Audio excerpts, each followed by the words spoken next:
Hi, I'm Jason Hastings. This is my wife, Tammy. We have lived in Park Falls since 2015, Yep.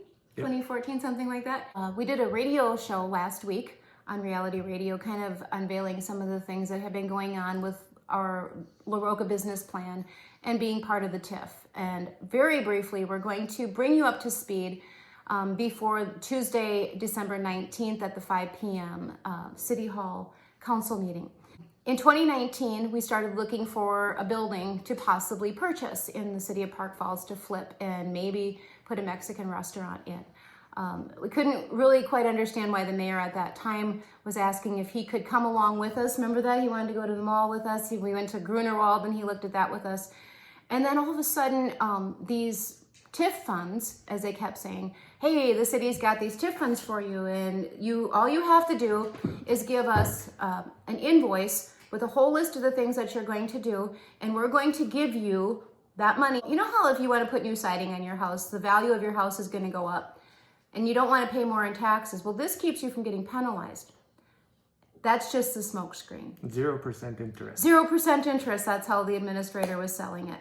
It blocks out the areas that are TIF district, and then those taxes are redirected. So when you think about the raised buildings, all the ugly buildings in Park Falls that have been taken down, and now there's empty lots there, a lot of people are upset because that tax base now has gone away. There's something way worse.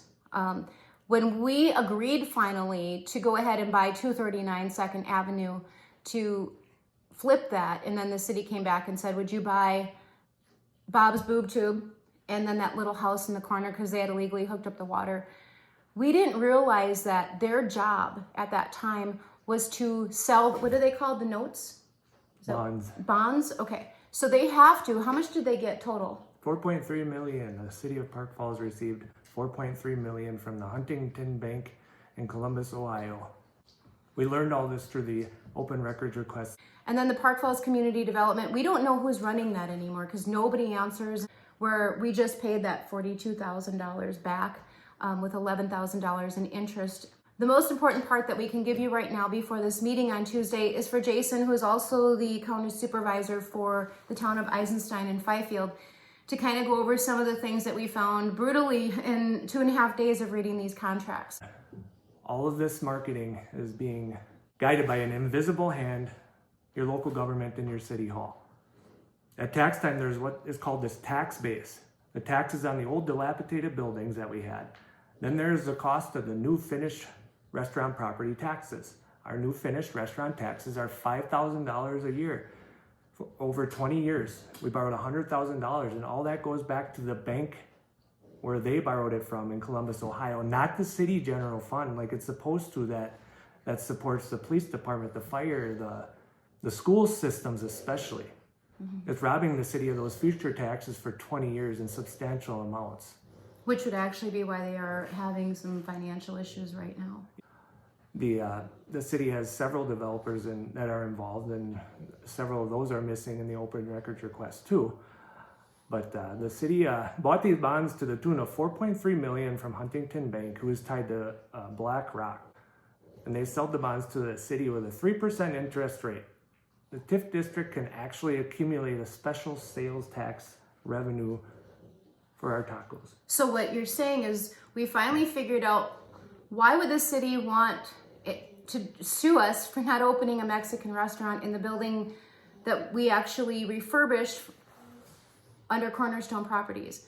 Why would they chase after us and keep us from sleeping for months on end? And because this past year, there's been some legislation passed that now they can actually take, you come in and buy a taco, they can take the sales tax to help pay off that. It doesn't stay in the city anymore. It's gone. Poses an enormous problem. And before the local government can approve a project for the TIF, they must ensure that the project passes the but-for test. But for the TIF subsidy, we would not be able to do the development of the restaurant. If that's true, then the TIF is jump-starting the development between the public, and they are not losing anything because the money to pay off the initial TIF subsidy is coming from the property taxes that otherwise wouldn't be collected at all. It sounds good. Mm-hmm. However, the problem is challenging to actually assess the but-for test in practice. Mm-hmm. meaning lots of projects that get the TIF money probably don't pass it. That means the TIF can end up starving the local government's general fund, which pays for the city's services because the property taxes are going to the TIF district instead of the city. This is a really big problem. In the short term, local governments often see TIF as a positive. It sounds good, and they can take the credit for the development. But the area wasn't generating much property tax revenue before. No, it was a mess. Now the TIF district is developed, and eventually after 20 years when the TIF ends, they can use the increased property taxes however they like. In the long term, however, the TIFs can create tax revenue issues for the local government.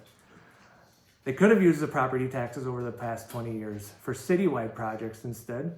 They may need to raise other citizens' taxes in order to take on the additional debt to complete these projects.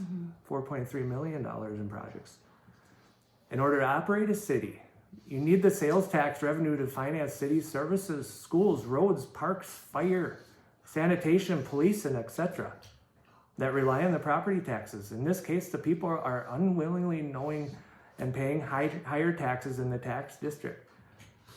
You can't just call anything economic development and justify it. That's just not how it works. Well, no, and even with the justifying with the Park Falls economic development, you know, when we got that $50,000 for restaurant equipment and to kind of jumpstart, it's an RLF gap loan.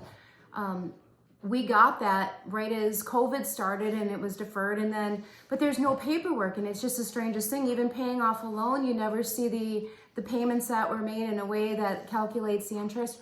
Where did it go? Who's holding it? If you call the Park Falls Area Development, you'll get a secretary, but you cannot speak to anyone who will actually show you how that was laid out and where the funds went. Yep.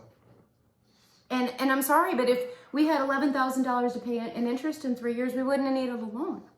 This type of stuff, it completely fails to position Park Falls for sustainable growth and prosperity. They're giving all the money away. It distracts the city attention from the things it really should be doing that lay the groundwork for the growth, such as listening to your property owners and small business owners regularly and ask them what they need.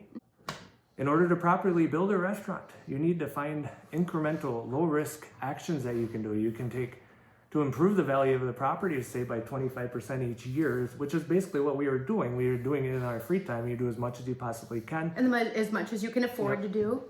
Yep. And then you do it again next year and the year after that. That's how it goes. Homeowners do that. You know, if they need to do a roof this year and then they need to do siding next year, they don't do it all at one time because common sense tells you you're going to back yourself into a corner. And when you write a business plan, you throw out what's not working, you do more of what is working, and you listen to these property owners and the small businesses. So what are we actually saying? You hear all of these numbers and you hear TIF and BlackRock and Huntington Bank in Ohio. What we're telling you is that according to this contract, for 20 years in the life of the TIF, these monies that could have gone out when we were looking to buy a building, and we probably would have just ended up at Forward Bank or one of our personal investors to get that money and build buy the land, buy the project, do the project. Keep the money local. Keep the money local. That's how you grow the community. It doesn't make any sense. The only thing that it does is it makes people sitting on city council look good. Now, we will say to you that there's a few signatures of some aldermen who have been on there forever. I think we need to ask for those positions to be removed.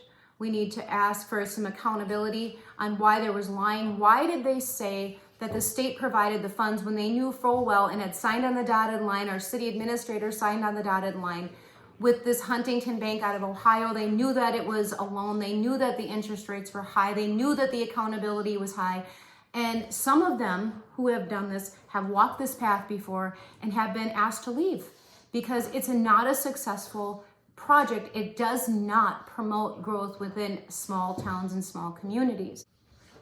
We want to thank you for listening, and we hope to see you on Tuesday at 5 o'clock. Thank you.